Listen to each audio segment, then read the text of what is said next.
I call upon the spirit of the owl, messenger of wisdom. Welcome to the Temple of the Owl. Merry meet, seekers of knowledge, for I am your host, Matsowl, and I hope everyone is having a wonderful day. Here at the Temple of the Owl, located deep in the forests of Northern California. Now, in this episode, we will discuss moon magic. This is where we talk about magic and spirituality on all levels, but it's through the perspective of a modern witch. As always, these are just ideas to help you live a magical life. I want you to think about things differently, take this information, and do what you want with it. You see, witchcraft, it's a deeply personal religion, and it's unique to each individual, so feel free to adapt or change anything to work for you. I want to thank you guys for listening, and thank you for your support. Special thank you for those listening on the Troubled Minds Radio Network, KUAP Digital Broadcasting. I'd like to thank Michael Strange for putting up these shows and inspiring me to do these shows and have a good time talking about all kinds of weird stuff. Go to troubledminds.org and you can find all the information about that show over there. And, everyone helping me out and collaborating on this podcast. Thank you guys. And so I want to start the show with what I call the MOD, or the message of the day. It's a topic quote that I find that helps me explain the show topic. And today's quote, since we're talking about moon magic, today's quote is, "She is the light in the darkness, a glowing orb of mystery and magic. The moon is a reminder that even at night, we are guided by her ancient, untamed power. Under her spell, we are wild, we are free, and we are infinite." And that is unknown, but I really like that quote because it explains a lot about the power of the moon. And people have always looked up at the moon in awe, and they've worshipped it since the dawn of time. The moon is associated with many goddesses. Throughout history, many cultures have worshipped moon goddesses, often associating them with fertility, cycles, intuition, and magic. We're going to talk about some of these moon goddesses. And forgive me if I mispronounce some of the names there. Some of them are kind of hard, but we'll try. So we have Selene. Now, Selene, from Greek mythology, she is the personification of the moon. She is often depicted driving a chariot across the night sky. Selene was later supplanted by Artemis as a moon goddess, but it remains a key figure. Her symbols include lunar cycles, beauty, and light. She represents the moon's phases and is associated with the changing tides of emotions. Up next we have Luna, and it's Roman mythology. Luna is the Roman counterpart to Selene. Just like Selene, she drives a chariot across the sky, and her worship is often connected with the gods, Sol, the sun, and the aurora, the dawn. Her symbols include control over time and cycles, and healing. Up next, we have Artemis, one of my favorites. Now, Artemis from Greek mythology. She's the goddess of the hunt and the moon. Artemis, twin sister of Apollo, the sun god. She became associated with the moon as a protector of women and children. She is a virgin goddess known for her connection to nature, wild animals, and the wilderness. Her symbols include feminine strength, independence, protection, and the moon's waxing and waning phases. Up next, we have another one of my favorites, which is Hecate. Now, Hecate is in witchcraft, is one of the main goddesses. And her role is she's the goddess of magic, witchcraft, and the moon. And this Hecate is from Greek mythology. She's often associated with the dark aspects of the moon, especially its waning phase. She's the goddess of crossroads, witchcraft, necromancy, and ghosts. Her symbols include wisdom, transformation, and protection, especially in liminal spaces. Up next we have Chandra. Now this is a Hindu mythology, and her role of the lunar goddess in Hindu mythology is the personification of the moon and the deity associated with night, emotions, and plants. Although male, Chandra's presence in moon worship is essential to Hindu rituals, symbolizing fertility, emotion, nourishment, and mental clarity. That's pretty interesting. Up next we have Rhiannon. Now this is from Celtic mythology. She's the goddess of the moon, horses, and the otherworld story. Rhiannon is a Welsh goddess often linked to the moon, as well as horses, and to the underworld. She is associated with the night, magic, and fertility, and her stories involve themes of perseverance and transformation. Her symbols of mystery, intuition, and magic. And we always know about Rhiannon. Now these are just some goddesses. There are many other ones. But some of these goddesses represent different aspects of the moon's power.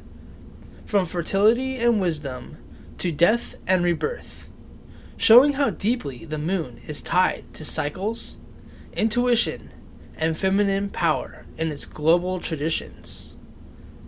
And it's important that we talk about the goddesses there because, as we see that as people have worshipped the moon, we see these powers in the moon, all these things that tie it together and make people wonder about it. Moon magic is a form of magical practice. It involves harnessing the energies of the moon's phases to work with natural rhythms, set intentions, and align with the cycles of change.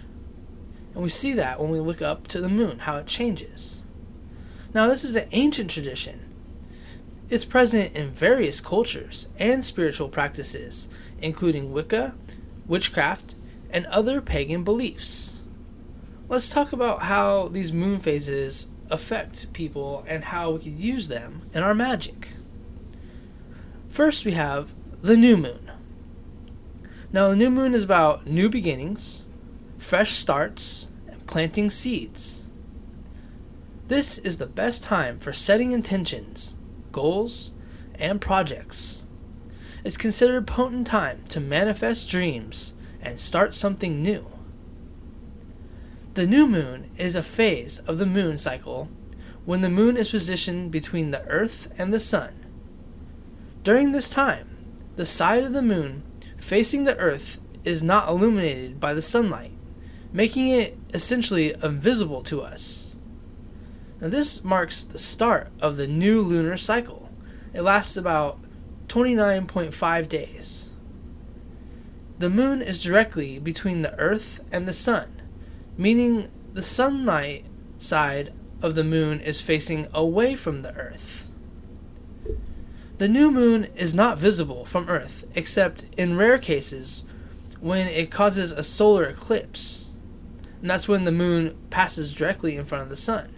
Now, the new moon is the first phase of the lunar cycle. There are many different cycles of the moon.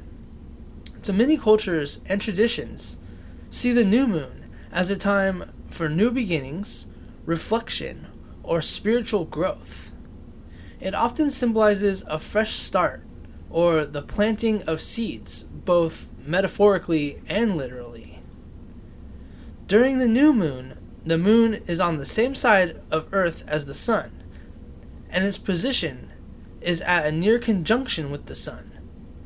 It occurs once a month, and the exact timing can be predicted through astrological calculations.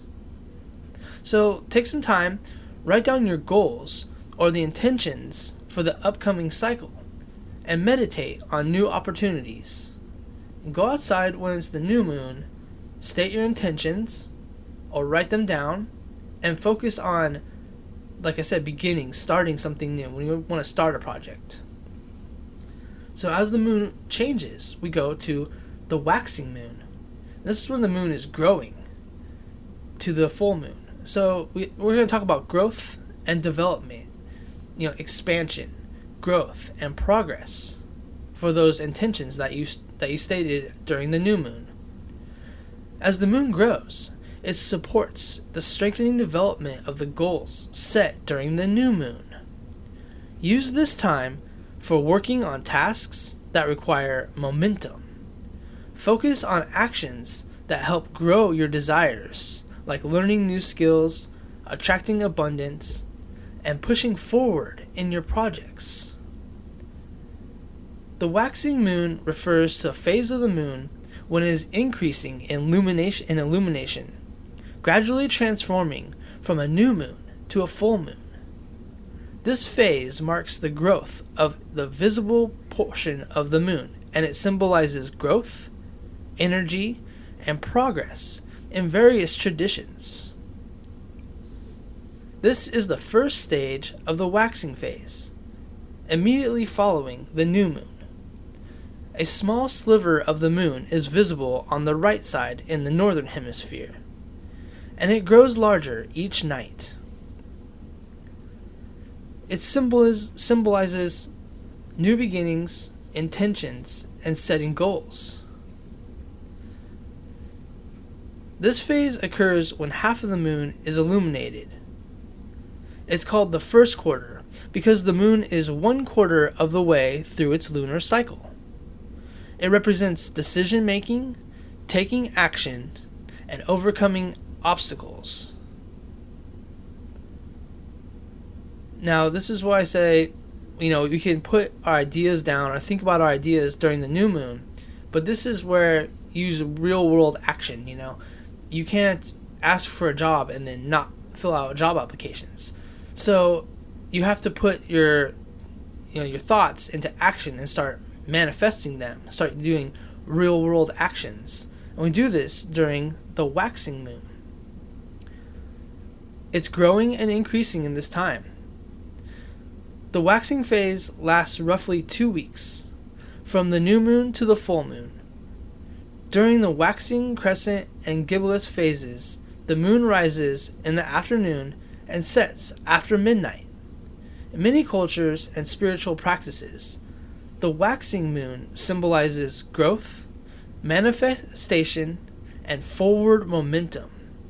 It's considered an ideal time to take action on goals and focus on personal or professional development.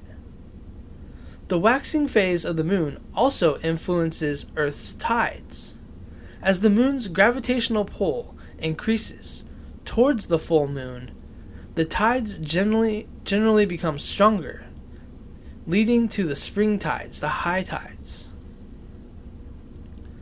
So that's when we want to manifest our magic. The next phase is actually the full moon, and that's the culmination of power. It's the peak energy of manifestation, completion, and illumination. The full moon is the most powerful time for magic. It's great for celebrating achievements, manifesting desires, divination, and releasing what no longer serves you. We conduct rituals to celebrate our accomplishments, charge magical tools under the moonlight, or perform release rituals to let go of unwanted habits or negative energy. It's about just about power in general, and during the full moon, that's when you can really do any kind of magic, but it is more about, like I said, celebrating what you've achieved, celebrating what you've accomplished, and just doing any kind of magic. It's the most powerful of the time. It's when the moon is at its full power. So we also have, after the full moon, we have the waning moon. And that's when we want to let go and release energy. Decline, reflection, and release. As the moon shrinks, it's time for banishing, healing, and breaking habits. This is the phase to let go of negativity, toxic relationships, or bad habits. Focus on cleansing, protection spells, or healing rituals. Engage in practices that help you release the old to make space for the new. And I messed that up, but we're going to talk about... So that's one of the parts of the waning moon, letting go of it. So let's go back again and talk about the full moon because I missed a part there. But back to the full moon. And this is when the entire face of the moon is fully illuminated by the sun as seen from Earth. It's what happens when the Earth is positioned between the sun and the moon is on the opposite side of the Earth from the sun. So the full moon appears completely lit up because the sunlight is shining directly on the side of the moon facing Earth.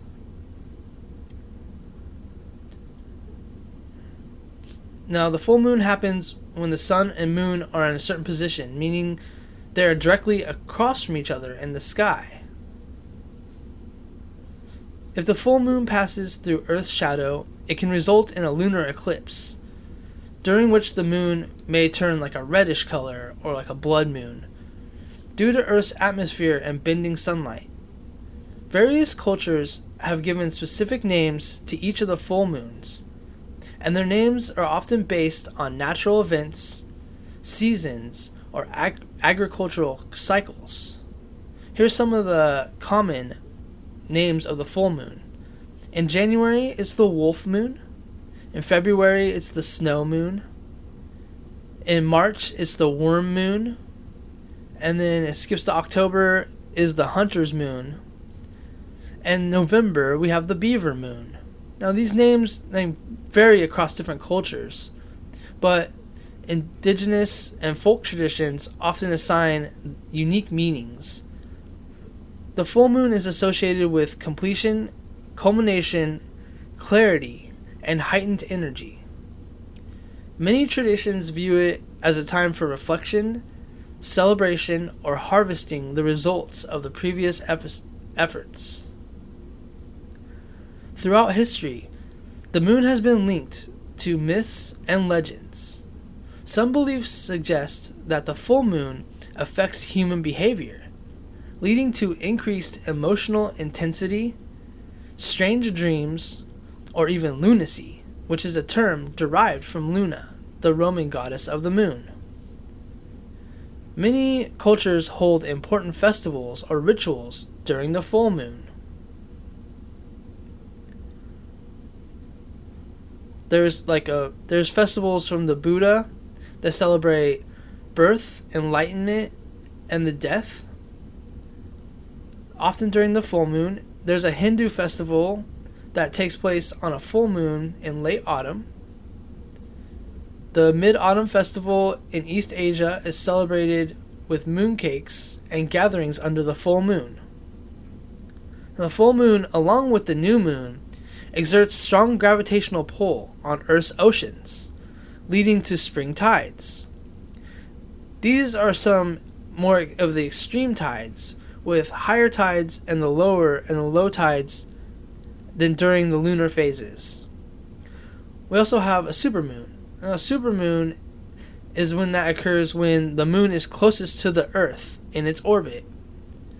It appears larger and brighter than a typical full moon. Conversely, we have the micromoon, which is when it's at the furthest point of orbit, and it appears slightly smaller and dimmer. Now we have the dark moon. The dark moon is about rest and reflection. It's about stillness, introspection. The dark moon is right before the new moon, and it's time for deep reflection, shadow work, and inner exploration. It's less about action and more about understanding. So spend this time journaling, meditating, and performing rituals for personal healing and growth. There's also time to recharge your spiritual energy. Here are some tips from working with moon magic. You can make moon water. Many practitioners make moon water by placing water under the full moon to absorb its energy. It can be used in spells, drinking, or ritual baths. Also, we can use crystals, tarot cards, or any other magical tools placed under the full moon to cleanse and recharge them. The moon also moves through the zodiac signs, and each sign adds a unique flavor to its energy. For example, a full moon in Aries might be like fiery and action-oriented, while a full moon in Pisces would enhance intuition and emotional clarity. Moon magic helps us connect to the natural ebb and flow of energy, allowing us to tap into the cycles of creation, manifestation, and release. By aligning your intention with the moon's phases, you can bring more harmony and power into your magical workings. And I like to look up at the moon and think about these things and do these rituals, or like I said, starting out things in the new moon, celebrating them in the full moon, and then releasing things during the waning moon. And one of the ways I know that I do this is I look up at the moon and I look at it, and if it's, you can't see the moon, obviously that's the dark moon, but if you look at the moon and it's a C-shaped, that's the waning moon, the waxing moon, and that's, for creation. The full moon is a O for organization, and then the waning moon is a D for destruction. Some people like to see the waning moon as a lowercase g, and then you could spell G-O-D. And I look at the moon and think about these things, and I just want you guys to learn about moon magic and talk about this kind of stuff and understand why and how it works, why the ancients did the things they did. Well, I hope you guys learned something new about moon magic. It's time for me to go. I have released the spirit of the owl. Thank you for journeying with me today on the Temple of the Owl. And thank you for listening on the Troubled Minds Radio Network, KUAP Digital Broadcasting. This is Matsowl saying, blessed be. Good night. For many centuries, witchcraft has been considered evil, associated with the devil and all things dark. Let's break these stereotypes with your host, Matsowl, of the Temple of the Owl. Let's talk about magic, of the old ways, explore the many roles of the witch, learn the tools of the craft, the history of the science behind